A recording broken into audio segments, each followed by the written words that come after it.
Welcome back to the Deep Dive the Knowledge series, brought to you by Port City Fence. Glad to be back. Today we're tackling what I think is a huge topic for anyone living here in coastal North Carolina, so Wilmington, Leland, all through Brunswick County. Oh, it's a huge one. Yeah. And it's a topic that could genuinely save you thousands of dollars. For sure. Yeah. Because we know the scenario. You just got that beautiful new pressure-treated fence installed. It looks great. Maybe it has that kind of greenish tint to it. Yep.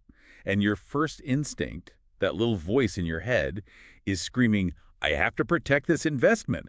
I need to get stain on it this weekend. And that right there, that is the trap. It's the single biggest mistake we see homeowners make. It really is. Rushing to stain a new fence is, well, it's a recipe for disaster. So our mission today is to unpack this. We're calling it the pressure-treated staining trap. We're going to give you the exact science you need to avoid it so your fence actually lasts. It all boils down to one simple concept, the wet wood problem. Right. That brand new lumber that just went up in your yard, it's completely saturated. I mean, we're talking 40 to 60% moisture content right off the truck. Wait, hold on. 40 to 60%. So you're telling me almost half the weight of my new fence is just water? Pretty much. It's like a big, heavy wooden sponge. Wow. I knew it was wet, but that number is genuinely shocking. It is, but it's actually wet by design. And that kind of gets us into our first segment, the science of why it's so wet and why patience is absolutely mandatory, especially for us here on the coast. Okay, so let's start there. Why is it so waterlogged to begin with? Well, it's not like they just dip the wood. The pressure treating process is, it's pretty intense. They're trying to protect the wood from rot and insects, which, are a huge problem in our humid climate. Constant battle. So they put all this lumber into a giant sealed cylinder. First, they pull a vacuum to suck all the air out of the wood cells. Then they flood it with a water-based preservative. The copper stuff that makes it look green. Exactly. And then they use extremely high pressure to literally force that water and chemical solution deep, deep into the wood fibers. So water is the delivery truck for the preservative. Perfect analogy. But that means the truck leaves behind a ton of water. And that's where we, here in coastal North Carolina, have a unique problem. The humidity. The relentless humidity. And the salt in the air. I mean, it's hard to get anything to dry out here, let alone a 2x4. That's a great point. So if the fence starts at, say, 50% moisture and you need to get it down to 12 or 15% before you can stain. And the air around it is already at 60 or 70% humidity. That process is going to take a very, very long time. A very long time, which is why waiting is non-negotiable. If you ignore that and stain it anyway, you're setting yourself up for 3 major types of failure. Okay, let's get into the consequences. What's the absolute worst case scenario if someone rushes this? They're all bad, but the most catastrophic is probably trapping that moisture inside. How does that happen? Well, a lot of stains act like a seal, like a film on the surface. So you're basically shrink wrapping a wet piece of wood. Uh-oh. Yeah. And wood is always moving, swelling, shrinking with the temperature. Right. That trapped water will try to escape.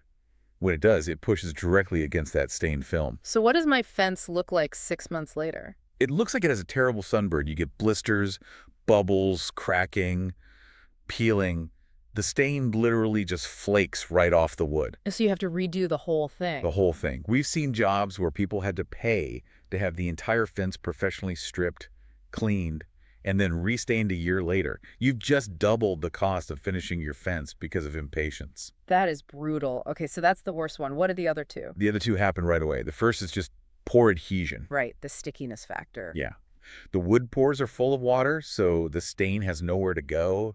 It can't soak in to get a good grip. It just sits on top. Which leads directly to the peeling you were just talking about. Directly. And the second immediate problem is the blotchy, uneven finish. Different boards dry at different rates. Of course. So one board might be at 30% moisture. The one next to it is at 45. The stain will look darker on one, lighter on the other. You get streaks, patches. It just looks awful. And once it's dry, you can't fix it. So the takeaway is pretty clear. You've already invested in a quality fence installation. Don't ruin it by rushing the finish. It is much, much better to wait a little too long than not long enough. 100%. Which brings us to the big question. How do you know when it's ready? Because you can't just look at it. You need data. Let's talk about the reliable tests. What's the gold standard? The gold standard is a moisture meter. No question. This is how the pros do it. And what are the magic numbers we're looking for? Okay, so for an oil-based stain, which is a really durable choice, You want that wood at or below 12% moisture content. 12. 12. If you're using a water-based stain, you can go a little higher, but you still need to be at or below 15%.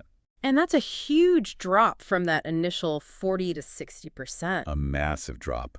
And here's the other key.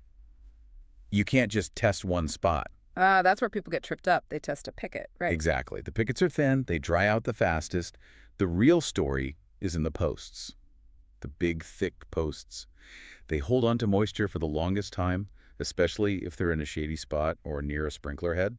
So the picket might read 15%, but the post is still at 35. And you've just sealed all that moisture into the structural part of your fence. You know, this feels like one of those call a pro moments. Getting an accurate reading deep inside a 6x6 post seems tricky for a homeowner. It is. It takes a specific kind of meter, usually one with long probes, and you need to know where to test. That's honestly why our estimator, Scott, handles that assessment. It removes all the guesswork. Okay, but if you don't have a pro meter, there is a simpler, more accessible test, right? The sprinkle test. Yeah, the water sprinkle test. It's a good quick check, but you have to remember its main limitation. It only tests the surface. Right. But it's easy. You just clean a little spot on the wood, sprinkle a few drops of water, and see what happens. What do we want to see? You want to see the wood get thirsty. If it's ready, the water will soak in pretty fast in a minute or two, and the wood will get darker. That means the pores are open. And if it's not ready? The water will just bead up. It'll sit on the surface in a little dome. That's a definite red light. Do not stain. There's some cool science behind that, isn't there? It's about cohesion versus adhesion. It is. Cohesion is the water molecules wanting to stick to each other, which creates that bead. Adhesion is the water wanting to stick to the wood. So if the wood is dry, adhesion wins, and the water gets pulled in. But if the wood is already wet, there's nothing for the water to stick to, so cohesion wins, and it beads up. It's a perfect visual for what your stain is going to do. That's a great way to think about it. So let's debunk the biggest myth then, the calendar myth. Everyone's heard just wait 6 months or wait a year. Yeah, that advice is it's outdated. Modern pressure-treated wood dries faster than the old stuff. And if you wait a whole year, especially with our intense sun here, you're going to get UV damage. The wood starts to turn gray. Right, and then you have a whole new project. Now you have to buy wood cleaners and brighteners just to get it back to its original color before you can even think about staining. Use the meter, not the calendar. All right. Let's say we've done it. We waited. We tested the posts, not just the pickets. The meter says we're at a solid 13%. We're ready to stain now, right? At most. You cannot skip the prep work. The cleaning. The cleaning. This is just as important as waiting. I mean, think about all the stuff that's collected on your fence, even if it's new. Dirt, pollen, mold, mildew, especially here in Wilmington. And there's probably residue from the chemical treatment itself. For sure. So you have to clean it. The sources suggest a pretty simple recipe. About 1 cup of oxygen bleach or a TSP substitute in a gallon of warm water. Okay, what's a TSP substitute? Good question. TSP is trisodium phosphate. It was the old go-to cleaner, but it's really harsh on plants and the environment. The substitutes are basically heavy-duty detergents that do the same job without the phosphates. Got it. So you spray it on, let it sit for a few minutes, maybe a light scrub. And then rinse it thoroughly. That's the key. You have to get all that cleaner residue off. Okay, so the fence is dry, and now it's clean. But there's one more monster hiding in the closet. Mill glaze. Ah, yes. The invisible enemy. Mill glaze is this shiny, almost sealed surface on the wood that comes from the super fast cutting blades at the lumber mill. It's like a thin crust on the wood. Exactly. It can actually block the stain from penetrating, even if the wood underneath is perfectly dry. So the water sprinkle test is the giveaway here, right? Yeah. If the wood is definitely dry but water still beads up, you probably have mill glaze. That's the telltale sign. And you have to get rid of it. You have 2 options, mechanical or chemical. Mechanical means sanding, I assume. Right. Lightly sanding the entire fence with 80 grit sandpaper, always with the grain. That sounds like an absolutely miserable job. It is. It's tedious, it's backbreaking, and if you don't do it evenly, your stain will look blotchy. This is another one of those moments where, Call a pro. it's just a lot of work to get right. So what's the chemical option? The chemical way is usually better for a whole fence. You use that wood cleaner we talked about, and then you follow it up with a wood brightener. And what do those do? They're usually oxalic acid, right? They are. They do a few things. They neutralize the pH of the wood after you've used an alkaline cleaner. They remove any tannin stains. And most importantly, They open up the pores of the wood. So they basically make the wood extra thirsty for the stain? That's the perfect way to describe it. It's a critical step for a really pro-level, long-lasting finish. Okay, so we've waited, tested, cleaned, and brightened. The fence is finally ready. Now we just need to pick the stain oil or water-based. This is often down to personal preference. Oil-based stains tend to penetrate deeper. They're a bit more forgiving if there are tiny moisture variations, and they're really durable. But the cleanup is a pain. You need mineral spirits. Right. Water-based stains need the wood to be bone dry, yet have hit that 15% number. But they dry faster, clean up with soap and water, and they're usually better at holding their color against UV fading. And no matter which one you choose, the weather has to be right. Oh, absolutely. Especially here. You want to avoid staining in the direct, hot summer sun. The ideal range is somewhere between 50 and 90 degrees, with humidity below 70%. Why not in the hot sun? It makes the stain dry too fast on the surface before it has a chance to soak into the wood. You get that weak film again. You get that weak film again. And when you're applying it, whether you use a sprayer or a roller, there's one technique you absolutely cannot skip. Back brushing. You have to backbrush. As soon as you spray a section, you take a brush and you physically work that stain into the grain. It's the only way to guarantee it penetrates properly. It's what separates a pro job from a DIY job. And this is not a more is better situation. Not at all. That's a huge mistake.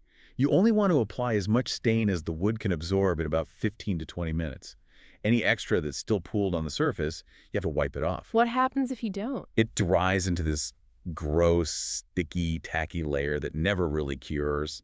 It attracts dirt and pollen, and it will peel off within a year. Thin, even coats are always the way to go. Okay, let's do a quick myth-busting round. Myth 1. Always wait 6 months to a year. Reality. That's outdated. You should stain when the moisture meter says it's ready, whether that's 3 months or 8 months. Myth 2. If the wood looks dry, it's ready to stain. Reality. Looks are deceiving. The inside of a post can be soaking wet when the outside looks pale. You have to test it. And myth 3. The more stain I slop on, the better the protection. Reality. Nope. Over-applying just creates a sticky mess that's guaranteed to fail. Only apply what the wood can drink up. You know, this whole process, the waiting, the testing, the sanding, the cleaning, the careful application, it really shows how much detail goes into getting a fence finish that lasts here on the coast. It really does. Which leads me to one last kind of provocative thought for you to consider. Okay, let's hear it.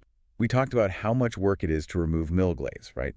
The sanding is terrible. Yeah. So a lot of people decide to just let the fence weather for a year, to let the sun and rain break down that glaze naturally. Sounds like a smart shortcut.